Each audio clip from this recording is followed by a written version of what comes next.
I'm Lindsay. And I'm Leah. Welcome to This Week in Airsoft.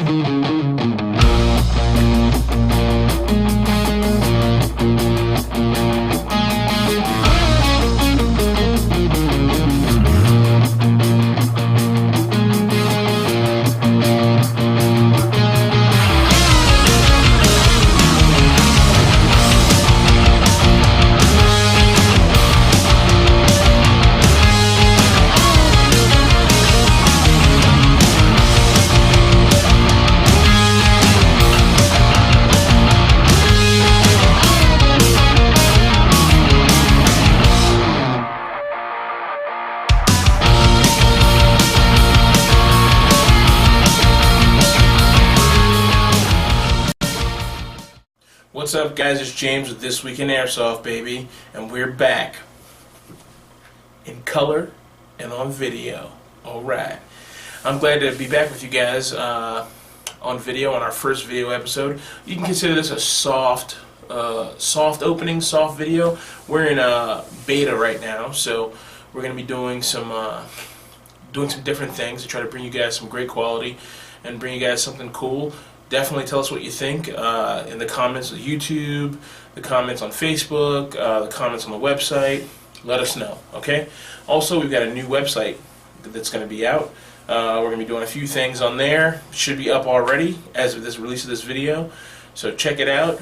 There's a contact page on the end where you can give us your viewer questions and let us know what you think, stuff you want us to talk about on the show. Just a question you have you want us to answer on the show. We'll be doing a little bit of that today, just a little sampling, little taste, okay? So definitely check that out, and we're glad to have you here on This Week in Airsoft. This is episode 64. Alright, first let's get started. Let me just stack my papers here. Alright, there we go. Alright, so first things first, we've got the format change. We're going from audio to video, and shows will still come out in the audio format. We'll also have the video format that you're seeing right now, and for the most part they'll be the same stuff. There's a few new things coming on the channel on YouTube as far as some new content, some new videos. We'll be trying to do more videos, and look forward to that. Look forward to seeing that from us. Next up, we got Airsoft Crier. I met those guys out at SHOT Show early this year. Very cool guys. They're going to be hopefully coming on the show once I get it set up. And they also have a Kickstarter campaign, which will be in the description of this video. The Kickstarter campaign has helped them raise money for one of the shows they produce that you guys all know and love. It's Airsoft Table Talk. They're trying to raise money to bring more people out to be on the show, and to raise money so the show can have better equipment that the show owns, and also to take the show on the road. So very exciting stuff coming from them. They produce a great product. We absolutely love their show. It's in a lot of ways it's the kind of show that I would love to do. So we wish them the best of luck, and we want to support them. So they'll be on the show to talk to you about what they're doing. Also, they got a new web series project called the Gingerbread Cowboy. Very cool, very funny. A description. The video will be on the description. Okay, I'm pointing down because I've seen lots of YouTube videos, but who knows where it's going to be. It won't be down here in a box over here. It definitely won't be there. I'm just kidding. But we'll have a link to the video in the description somewhere where you can see it. It's very cool stuff. So definitely check them out. Very funny. It's just a teaser video, but I look forward to the finished product. Very exciting stuff. Let's see. Next up, Red Storm East. The show will be at Red Storm East. We'll be there with green screen, lights, cameras, action, shenanigans. We'll be doing video interviews with a lot of the staff, and you guys, if you guys are out there, to check us out. Come see us. We'll be at the Scranton Lace Factory. I will be definitely playing, and we'll also be doing some other things. So definitely come check us out, alright? Very exciting stuff there. Alright, so let's jump right in. Alright, I'm going to pass you guys over to Foxtrot17, my evil genius counterpart in Canada, who's going to read us off the viewer question. On to you, Sean. Thanks, James. This week's viewer question comes from Adam Lewis from Rapid City, South Dakota. He asks, what do you look for in an event to make it worth it? Great question, Adam. And a question I get asked quite a bit. Basically comes down to who's hosting it. What's their past experiences, real life, as well as milsim and airsoft? How can they bring that milsim experience to life, as well as the AO? Is it a mount site? Is it a forest site? I think a lot of people would agree they like a forest site that comes into a structured area. So you get a little bit of both worlds, as well as location, the time of year, the weather's a factor, the number of players, is it going to be a target-rich environment, is it going to be lopsided, that sort of thing, as well as vehicles. Are they just insertion vehicles? Are they in play? Is there vehicles at all? And then ultimately cost. What's it going to cost to actually get there? Accommodations, and basically pound for dollar, basically. What is it worth my time? Hope this answers your question, Adam, and hope to hear from you soon and see you at some events. Now, before I go back to James, I want to show you guys a quick video. We had an Airsoft convention up here in Toronto, Canada. This gentleman by the name of Long, he had a really cool little, I don't even know if I'd call it a robot. You know what, just check this out, and let me know what you think, everybody. Okay, this is Foxtrot 17 again here at TAC 14, and now we're talking to Long Jang. Where are you from, Long? I'm from Toronto, Ontario. Excellent. Okay, having a good time here? Yeah, it's pretty big, this convention. Last year's was a bit crowded, but this year's, you know, we got this nice open space. I could actually have this droid here, let it run around for a bit, make some skid marks on the ground. Yeah. You know what, this has been the thing of the day. Everyone's been looking at this. Tell us, what do you have going on here? Well, right now, this vehicle is 4x4. It's powered by 2 wheelchair motors. The turret itself is, it's got everything on it. It's got thermals, lasers, IR lasers, night vision. I don't have the night vision here, but once it's on, it'd be completely finished. The only thing I don't have on this right now is the turret controller, but it does drive today. This is the first time that it's been outside of the house. This is a sweet little rig. Okay, so I have a question. As a player, and I come across this as an objective that's coming after me, how do I disable it myself as a rifleman? Okay, so the first game, this is going to be at is Nightfall 3. During that game, I'm going to have a little kill switch, say maybe 3x3 little plate that's going to be attached to a little switch that will disable the vehicle. Like, if you're shooting it, just aim for a little kill switch. It's going to be a little red thing, and I'm going to hide it somewhere. Kind of like the dunk tank. Yeah, exactly. It's going to be exactly like the old dunk tank. Okay, now how long will that be disabled for? It really depends. I still have to talk it over with the NF. It really depends. I really have to still talk it over with the NF3 guys who run the show, the Force Recon, and they're gonna, give me a little, rule book for this thing, because I haven't showed them this yet. Even though they're right behind us. Even though that they're right behind us, I haven't showed them at all. That's awesome. Okay, fantastic. All right. It runs on what kind of battery there? Right now they're just 24 amp hour wheelchair batteries. So I'm going to have 4 of them, 2 in parallel. They're 24 volts.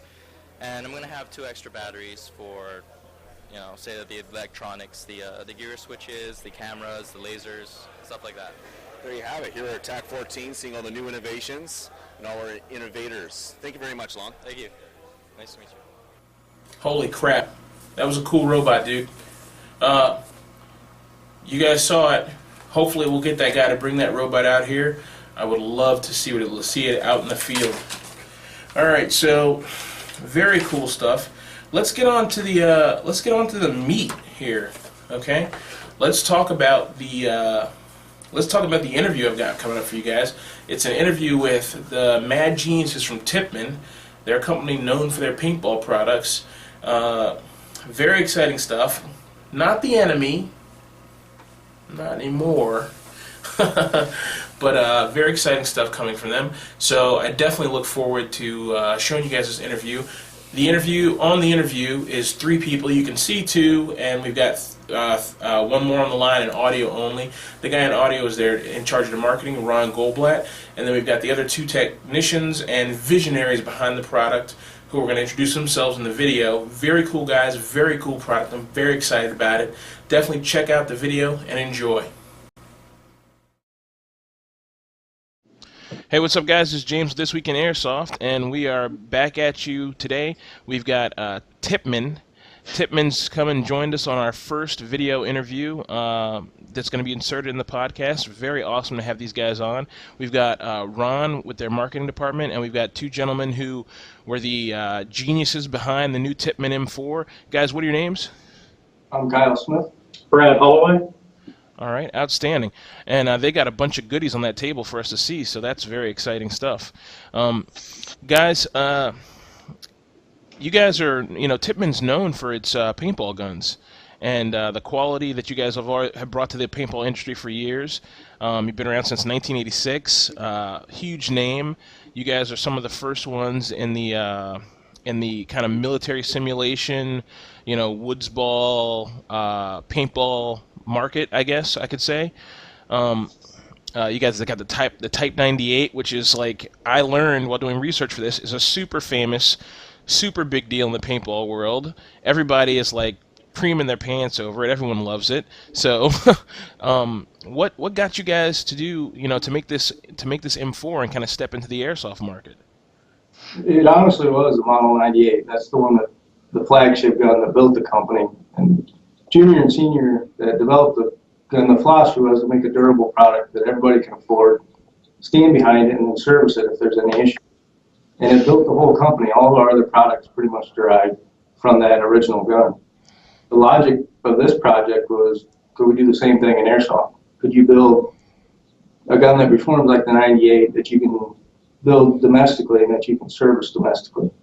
That was the genesis of the whole project, was Junior coming up and saying, let's build a 98 of airsoft. Okay, all right, outstanding. So would you say that this is not a, you guys have built, this is not like, you guys haven't started off with like a low quality entry into the airsoft market. This is a high quality, stepping right out in front, kind of seeing what everyone else is doing and then doing it better? Or is this like a beginning of a building up cycle for coming up to like Tippmann M4 Platinum Series or something like that? This is actually probably towards the high end of what we wanted to do. Okay. The logic was, we took our paintball approach initially on our first prototype of how Tippmann would have built an airsoft gun, and then after getting into the industry, we realized that level of realism wasn't sufficient for airsoft players. And so we backed up and addressed all those issues, which adds quite a bit of cost to get that level of realism. And then in the future, if we choose, you could maybe step down and take away some of these features that you don't really need, or some of the aesthetics that are costly, and get a very high performance gun that performs just like this high-end model, only costs significantly less. We wanted to enter the category at the top and not in the opposite direction. Okay, that's great. That's what we like to hear, I was just recently at SHOT Show, and a lot of companies who aren't in airsoft don't realize that guys will pay $400, $500, $600, $700 for an HPA-driven quality airsoft gun made out of great products and great parts. So that's awesome that you guys have done that. Tell us what exactly we're starting with. What's the first gun that you guys are bringing out? It's this one here, the M4 carbine. Our upper and lower are all metal, and they work just like a standard AR. One of the big product features is we got the option of running off a 12 gram in the remote or in the magazine, and that feature was important to us for the airsoft player that isn't familiar with paintball and not comfortable enough with a remote line and a tank on there, that they can run an onboard air source, and 12 grams are everywhere. You can get them at every Walmart in the country. And so if you were to take this home, you could play immediately. Our original idea, what we started with, was remote line only, which we hope will get more popular throughout the industry. And honestly, it works better. The 12 grams have some negatives. They're expensive. You get about 80 shots at 12 grams. For every 80 shots, you're changing out magazines, which is a little bit, it gets to be a pain in the butt after a while. But the remote line setup is a setup we were hoping would kind of get some legs and start to be more commonplace in the industry. And then the last version is we can actually put a tank adapter on the bottom there for, we think rental fields might like this approach. So if you've got a field that's already renting paintball, to switch over and start renting airsoft guns and help promote that sport, it's an easy transition for all of the rental fields. Okay, outstanding. Will that adapter come with the gun? As of right now, no, because we're not sure how popular it will be. We think for the average airsoft player, it won't be very popular. We're kind of showing it to people right now to try to get a feel for if players would use it or if rental fields have interest in it. Right, right. Well, I think you guys came in the market at the right time because, Polar Star, they've been doing it really well for a long time. Honestly, when Polar Star came out, people said no one will do remote line. And then you saw these remote line guns come out to the field, and people were like, wow, they're more gas efficient, they work better, they're super accurate, they get rid of all the junk and all of the inadequacies that regular AEG airsoft guns have. And they just work and work and work and work and work and work and work, and they never stop going, as long as you've got gas. So that's a really kind of a great part of that. So I think just to be clear, it's remote line ready out of the box, just not the tank adapter. Okay, all right. And the tank adapter, you'll be able to buy that tank adapter, when the product comes out. Or shortly after. It's a very expensive. Okay. We're just trying to decide if it's popular enough to. Okay, terrific. All right, so if I buy that gun, you got to educate me because I don't know too much. I don't use a remote line gun. If I buy this gun I go to the store, pick that gun up, what will I need to get that hooked up for a standard HPA setup? Yeah, what you would want to have would be, this is a CO2, actually a 9-ounce CO2, which you can run either CO2 or HPA, as you mentioned. You get a tank and your remote line.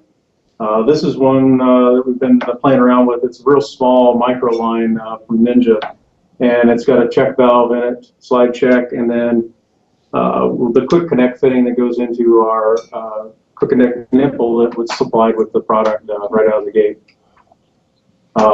Beyond that, you can run our 80-round magazine, or you can go to the industry standard higher capacity, mid capacity magazines that are widely available. Okay, so this will run. So you'll be able to run. This runs standard mid caps and standard mid caps, low caps, and high caps. Then all AEG magazines. Awesome, awesome. That was one of the questions guys were wondering about.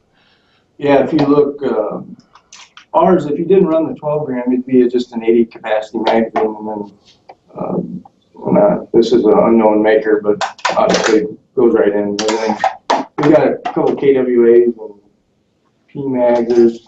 As far as all the magazines we've tested, the problem with airsoft is there's literally, I don't know how many different manufacturers, so we try to balance that statement with all the good quality AEG magazines will work. Okay, great.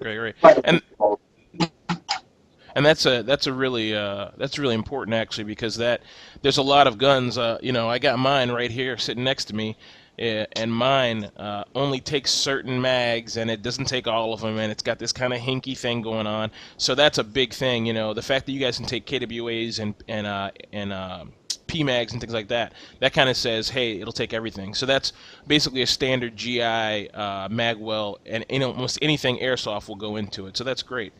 We saw with the players is airsoft is a different sport in that you guys tend to have 30, 40 magazines in your setup. That was kind of different for us in paintball, so that was a big deal when we talked to the players that it would help them transition over to this setup. Wouldn't have to rebuy all their magazines and ready to go. Right. Okay. All right. So this is with that setup that you just showed us, and the now what do you guys prefer CO2 running through the system over HPA, or does it matter? HPA is certainly easier to deal with, but we've been working with CO2 for 30 years. We're pretty know all the ins and outs. It's a difficult gas to work with, but on the bottle remote line, it runs extremely well. The only advantage HPA has is if you were to shoot thousands of consecutive shots, you'll freeze it up eventually. Okay. The HPA never has that issue. It's a little more on O-rings and things like that. But the 12 gram system works fine. Same, the only real negatives are 80 shots. You have to change the magazine. Change the CO2 in the magazine. Okay. All right. What's the any cold weather concerns as far as running the CO2 mags, or is it the same thing that you'd get with any CO2 gun? We have the advantage of the other gas blowback systems out there that run, I say this for certain, a lot of them regulate their CO2 down to like 120 psi that the propane would provide for you, the green gas would provide. We don't. We run off of 850 psi. So as the pressure drops from being cold, instead of going from 120 down to 80 and having issues, we go from 850 down to 650 with no problems. We run anything over about 350 psi, we're fine. Okay. So if you're extreme cold during zero out, there potentially could be issues, but our paintball guns work the same way and perform very well in the winter. Okay. So guys should expect higher than average usage than what they're used to, at least as far as to like a GBB, like you said, that's running a propane or something like that. Okay, that's great. Very cool. You guys are like sliding right through my questions, man. All right, so mags are good. Oh, another question guys had, insertion to puncture, that you talked about in the video. So basically what that's talking about is the CO2 cartridge is in the magazine. When you push it into the gun perforates the CO2 cartridge. Correct. And what we have inside here, there's a little button. A lot of guys obviously run their magazines upside down in their packs. We didn't want that to fall out, so there's a button to release. It won't come out running around in normal use. And then once you are in the 12-gram magazine and you insert, you puncture at that point, you can either just partially insert it and just get it onto the latch and it won't puncture. So the logic was you could run around for an extended period and never bleed gut. You could never leak out the gas. And then with a simple tap on the bottom of the magazine, you would puncture the top of the 12-gram. We think that we got a lot of flack on the forums for this setup, and really the logic behind this was purely for the player that when they got back to their house and either didn't know to buy this tank setup or didn't have access to CO2 or HPA, they could immediately play. We think for the hardcore player that this is unlikely to be the rig they use. When we dump the magazine, you lose the remaining portion of the 12-gram in there, so when it goes out. The reason we did that was to keep our magazine costs so cheap. We'll be $25 retail versus, say, $50 for a typical gas blowback magazine. And the reason we can do that is our puncture mechanism is sitting up here. We have no valving. There's nothing in the magazine which keeps it very low. For the players that talk about tactical reloads or how this will be in a disadvantage, our answer is to try to steer them towards that remote setup. That's how you avoid these 12-gram issues. It's kind of the negative of how we did the 12-gram, with the logic being you could take this thing at home play. The worst, from our position, the worst thing that could happen was the guy that took this home without realizing what he needed immediately get home and can't play or can't use it. Right. Now let me ask you a question. How you said you can get 80 rounds out of your standard CO2 mag, correct? Correct.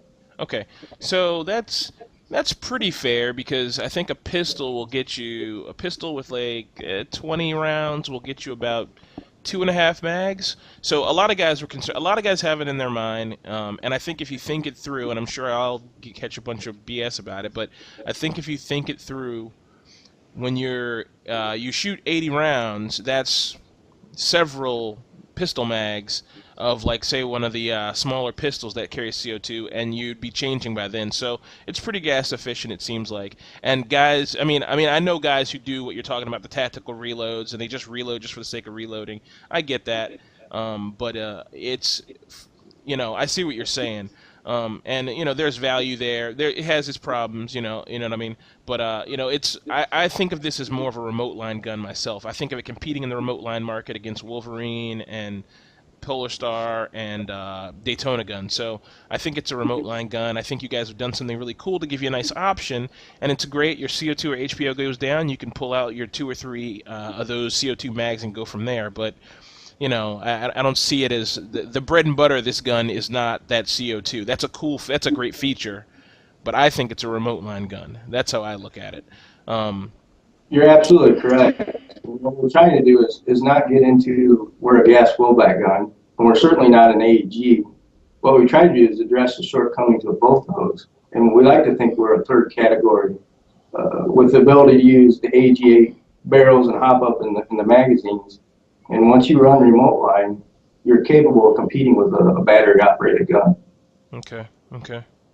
Now let me ask you this: Our guys are in your video. You say that the from the front forward is mil spec, from the front back is mil spec, or from the buttstock to the end of the receiver is mil spec. What is there anything in the upper and lower receiver that is going to throw guys off? That's going to be a problem, or that's not so off and not mil spec. The guy's going to be like, oh, it's it's not right. Is there anything like that in there that guys are going to tick off about right away, or? Well, if you want to talk about like the front shroud, like we talked from the Delta ring forward, you're right there. I actually had one of these from Midwest Industries on, playing around with it, and it's true AR, so it works just fine. While you're there, you want to show them that grill stuff? Yeah. So essentially, what we've done here with this pick grill setup is we'll supply you with the base shroud pieces, and then also with the different pick rails, both long ones and short ones. And there's 8 sides to this unit, and you can attach the pick rails to any one of the 8 sides in whatever configuration you would like. So it gives you a lot of what we call modularity, right, to attach any of your accoutrements onto the front shroud, which I think is pretty unique in the industry. There are some people that are doing it for real ARs, but maybe not to this extent where they have this kind of modularity in it. The back end, like we talked about from the stock rear, this is a true AR rear stock. So you can go with the solid old school M16 rear stock that can be bolted on. It is a cavity in here with the drive spring, so it's close to, actually if you're familiar with ARs, it's really close to an AR spring return setup. So all the different stocks would fit without a problem. So what did you guys do? You guys went to the store, bought a Bushmaster, and said, "Let's make this an airsoft gun." We asked Denny Tippmann Jr. to bring his in. We had 2 of them on our desk for the better part of 2 years, and that's where we started, was with the AR. And anytime we ran into a discrepancy between what may be standard in airsoft, we saw it on some of the shrouds and some of the stocks were varying across manufacturers. We went AR standard. Okay. Okay, so as far as the upper and lower receiver, the middle, there's nothing on the outside that's how should I say this? Nothing on the outside that's just for looks that guys are going to be like, this is off. It looks, everything, like the Picatinny rail on top fit, it's the same size and everything like that. All that stuff will fit. The pistol grip isn't like extra thick for some strange reason. There's nothing like that. Only reason I'm asking is because in the videos, you and there's another video from the paintball show that you guys are very clear to say from the upper receiver on is mil-spec, and from the upper receiver back is mil-spec, but this center part isn't mil-spec. And I get where you're coming from with that, but I want to make sure guys understand that it's not like they're going to pick up the gun and they're going to see like they're looking at a Type 98 body. They're looking at what they're used to seeing in an Airsoft M4.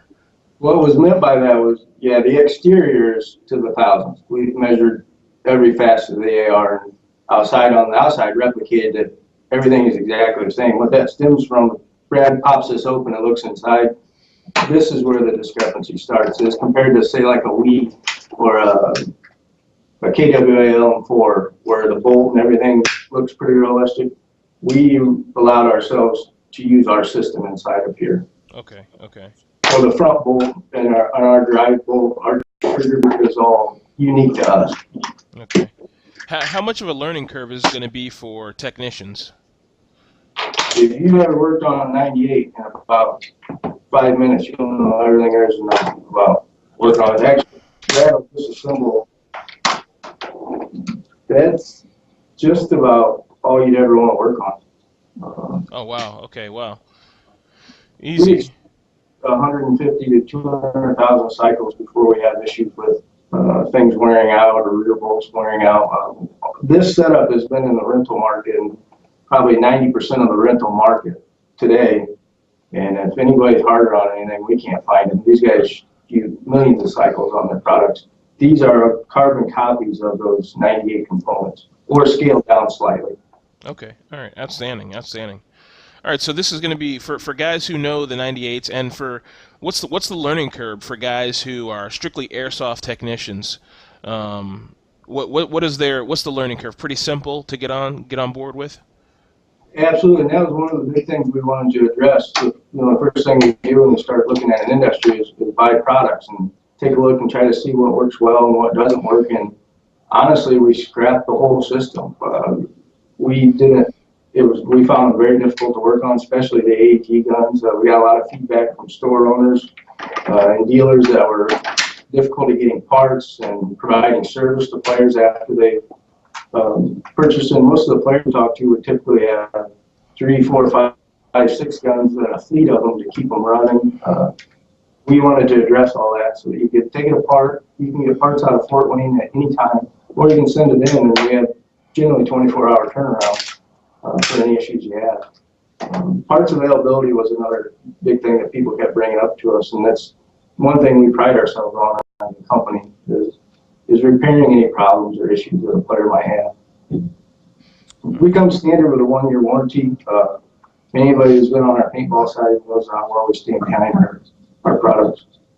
Okay, all right. So that was another question, and I think you and the other guy covered it in your video. But just so guys know, 1-year warranty, and that's that 1-year parts, and then what is it? Probably 30 days parts and labor, something like that, and then 1-year parts. 1 year everything. You got a problem, we'll fix it. Oh, 1 year everything. Correct. Oh, okay.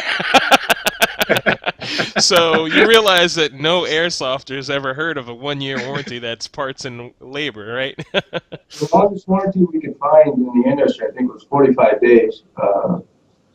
And honestly, I've worked on SL68s from the early 90s. We worked on SMG60s from the late 80s. If you got one of our guns and you send it in, we'll fix it. Wow. Sure it works. That's outstanding. That's amazing. That's like a gimme right there. That's great, man. All right, so 1 year. Okay, and lastly, which is important for me, made in the USA. Correct. Everything that you see here will be assembled here in Fort Wayne, and about 90% of the components are made domestically. We have fasteners and O-rings and some small die casting components that are made in various countries. Receivers are in Muncie, Indiana. This setup up here is in Illinois. The rear sling mount is in New Jersey. Lower grips in Elgin, Illinois. This whole magazine is made in South Bend, Indiana. The barrels are, and a lot of the various machine components. When Brad and I launch a new product, the closer we can keep the manufacturing of those parts, the easier it is for us to make adjustments on by when we go to build these for the first time. And so we try to, for the most part, keep everything within about a 100-mile radius. All right, outstanding. Yeah, it's man, that's awesome. That's awesome. That's another thing that no one's used to. That's very cool. As far as we know, we're the only manufacturer in the United States building an airsoft gun now. Daytona, I think, was an out of business, and then Polar Star, I think, is domestic. Yeah, Polar Star's domestic. Polar Star's domestic. Polar Star's domestic. All the HPA guns that I know of, I don't know a lot about Daytona, but all HPA, Polar Star, and Wolverine, who just released their stuff the other day, they're domestic. So no, but that's great. I mean, and that's really unheard of in airsoft, actually. So that's really good. Let's talk about really quickly. Let's talk about the future. As far as you guys have produced a great base model gun here, can we expect to see in the coming years maybe the same model with newer front ends, Magpul furniture, key mod in the front, or anything like that jumping out to you, or maybe a sniper rifle or an LMG or something like that?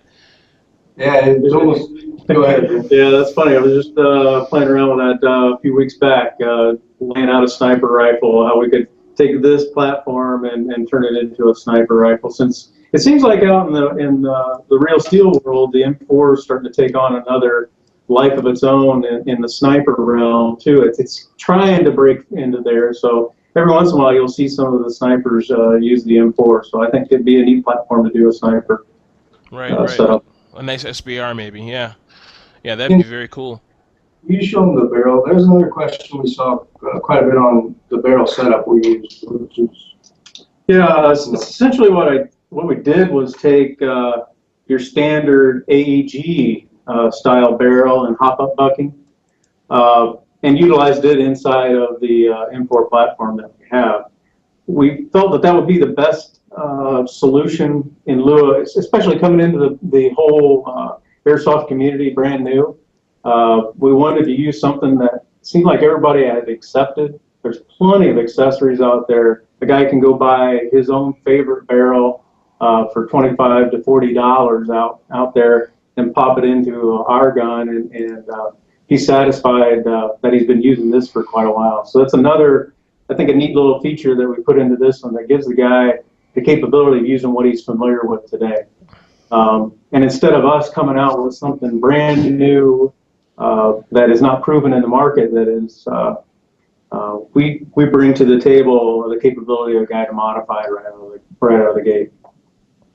Same thing with the bucking. It's your standard AEG style bucking, so you can take any of the many that are out there and retrofit to it. Okay, so guys aren't going to pick this up. A guy like an experienced airsofter is not going to pick one of these up and then, you know, say, where does my Miracle Barrel go? How does the hop-up bucking fit in? You know, this is foreign to me. You know, no, they're not going to, they'll be able to find the hop-up and how to manually adjust that stuff. There's not a whole, it's not a crazy whole new world that you've reinvented the wheel there. So that's good to know. the velocity adjust inside is easy to adjust. The rate of fire adjust is inside and very simple to adjust. And then that pin we showed, I guess we haven't showed it, but there's a extra long takedown pin with a hole where you can put a tournament lock, which we see some of the fields starting to require that once you've chronoed, you can show that, hey, I haven't messed with it. It seems to be a big deal for the rental fields and some of the other ones. Is why we chose to make the velocity adjust and the rate of fire adjust inside. So you have to break it down to adjust it. Okay. Let's see. Some guy just came in with the rate of about the rate of fire. How honestly, this is like, you know, how much horsepower do you have? You know what I mean, on a road that goes 55 miles an hour. But rate of fire, what can it do? What's the threshold high and low out of the box with what you've got? Yeah. Right now, we originally set up our targets to be between 8 and 20 as far as balls per second as in your rate of fire. What we're experimenting with are different setups on the valve system, heavier bolt, heavier, lighter drive spring, valve combinations that you can go higher rates of fire and a little bit better efficiency, but you give up a little bit on your kick or recoil. Thank you. I knew that term was there someplace. So the nice thing about this system is we're able to tune it to meet some of those needs. And if you want a higher rate of fire, you know, you draw down the recoil a little bit, be more efficient on your gas, and you can go quicker with the bolt. So right now, that's what we've been playing around with are several different combinations. But that's where we want to hit the sweet spot, is between that 80 and 20 right out of the gate. And then as we progress, you can certainly tune, modify, change valve setups, drive springs, and rear bolts to vary that if you want. We were kind of surprised at some of the feedback we got with the prototype 2, the video from the SHOT Show. That one ran about 20 balls per second. On this one, when we play with it, it's down to about 14, but the recoil is considerably more.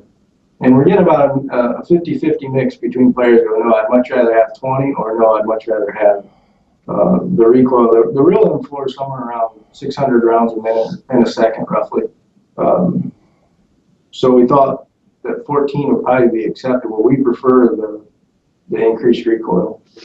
Right. Yeah. No, I'm with you. That's I am. And I honestly, this is like I said, it's one of those questions. It's like, how big, it's a measuring contest, and it really, if you're into mil sim and you go to the operations that are at mount sites and things like that, you're not worried about your rate of fire. You're worried about gas efficiency. You're worried about kick. You're worried about realism. You're worried about aim.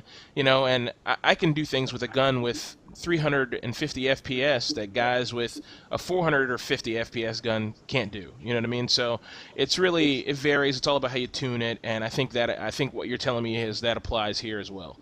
It's all about how you tune the gun. So guys just have to learn and tweak and tweak it and play with it over time. But it looks like it's all together good to go. Let me just take a peek here. I'm on their own using a hop-up, aftermarket parts.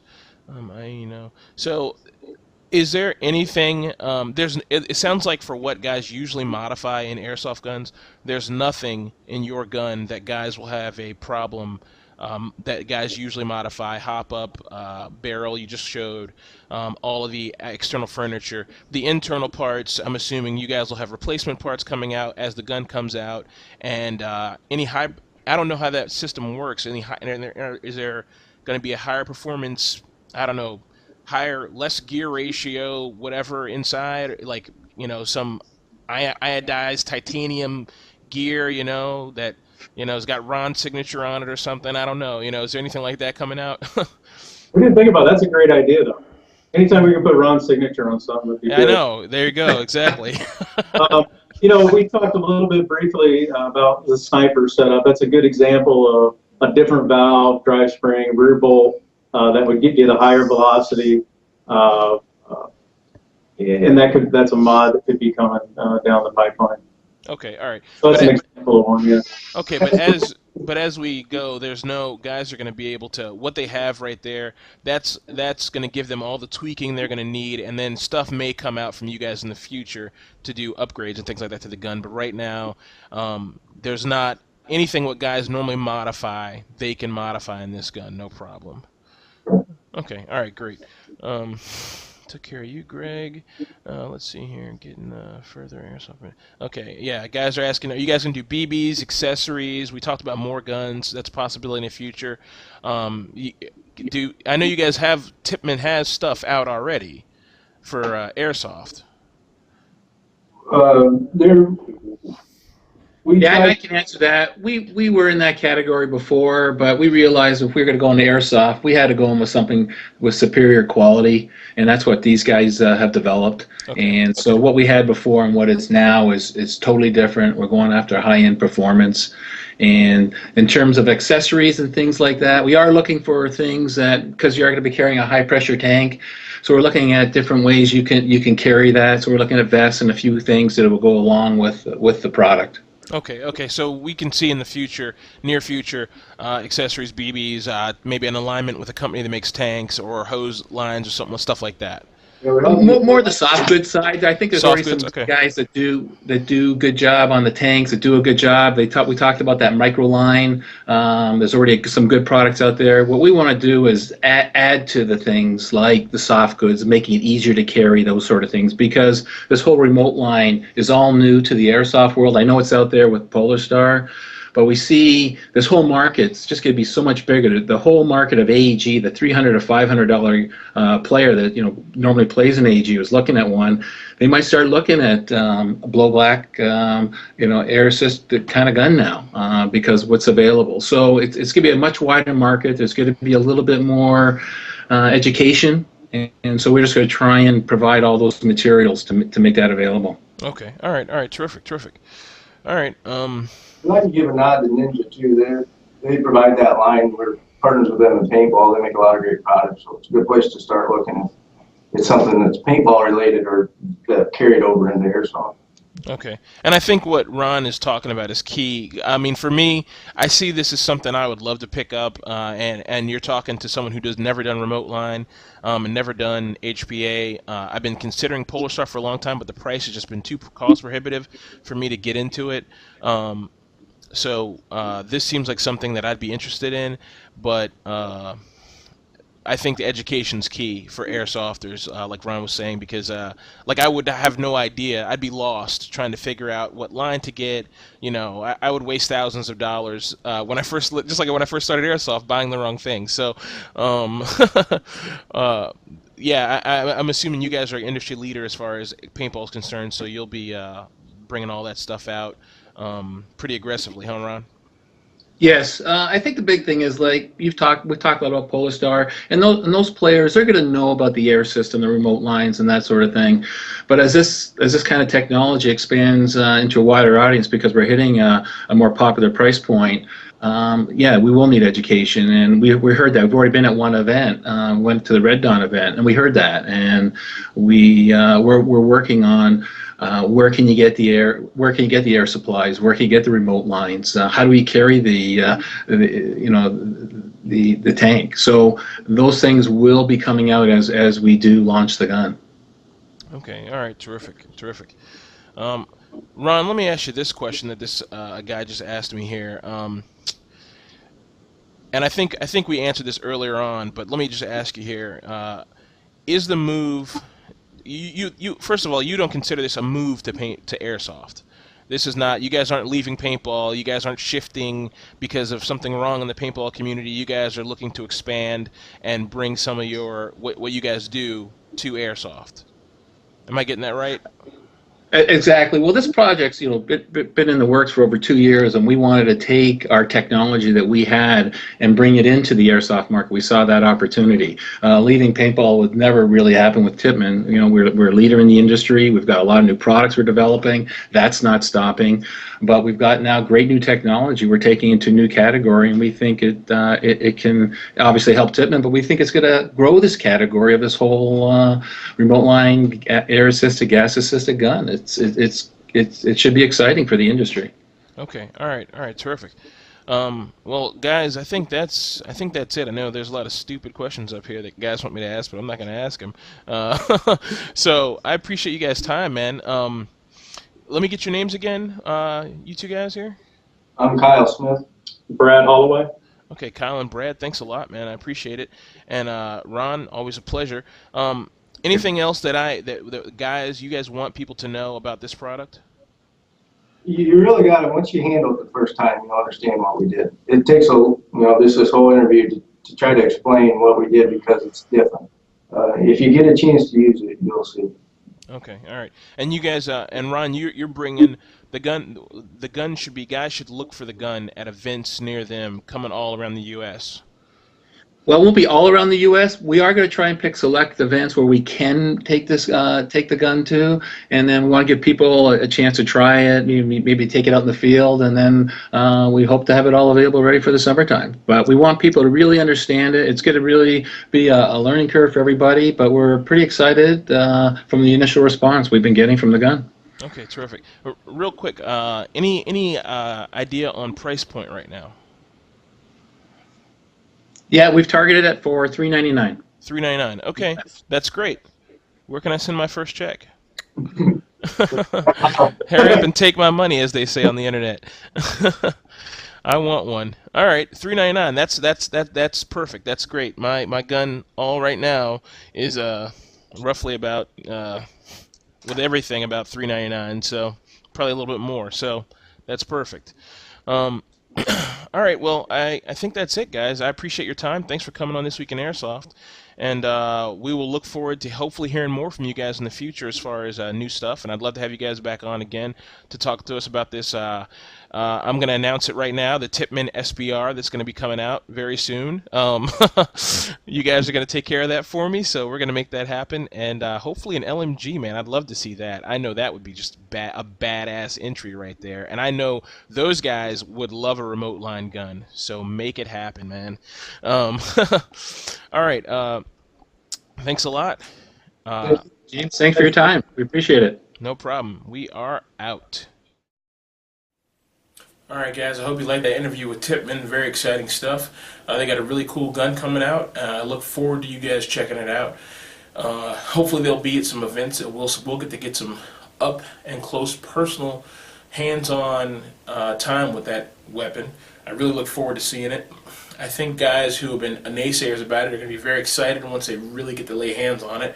Right now we're thinking, it's Tippmann, we don't know what to think about it, but I believe it's going to be a fine product, and the price point is just right. They're going to be proving something big time when they jump into the market. And they're Tippmann. They have the ability to push out a product high quality and fast. You know, they can put a lot of the smaller time competition out of business. Not necessarily out of business, but they can put a hurting on the market, which is good for us. You know, that's capitalism for you. Alright guys, we're going to leave you with this one video here. It's of a couple guys down south.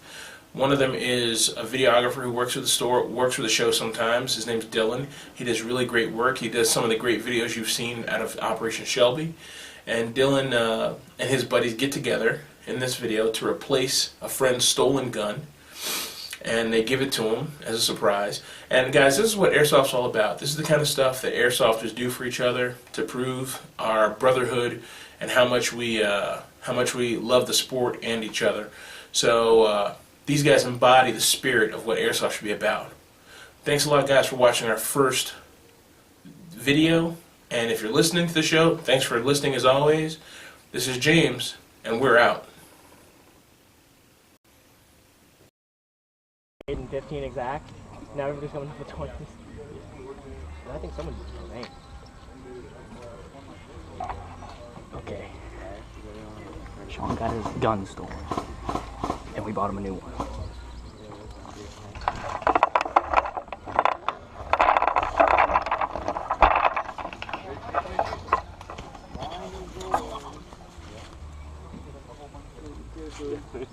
What are we gonna do? Here, Dude, we gotta cut it in half. You do? Here, take, that's part of the gas one. Okay. You got money for your man? I'm buy two. Thank you.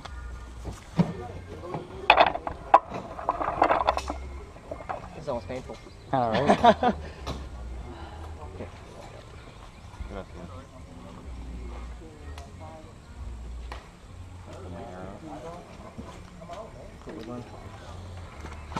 Sean, can you grab me the holster? No.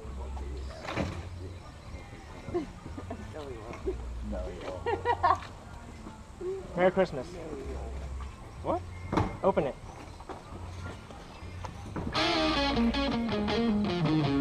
What? No brother.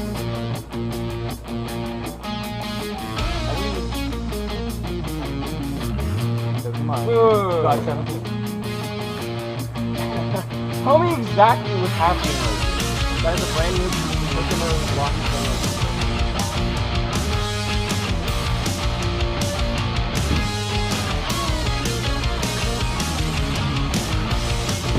No, we're not. No, we're not. Don't try to that. That's from Sonny, Jason, me, Stefan, and Woody. And Cody. And Cody. You can use the holster.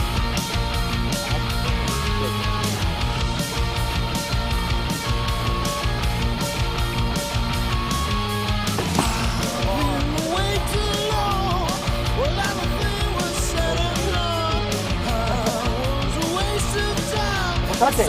It's okay. Alright.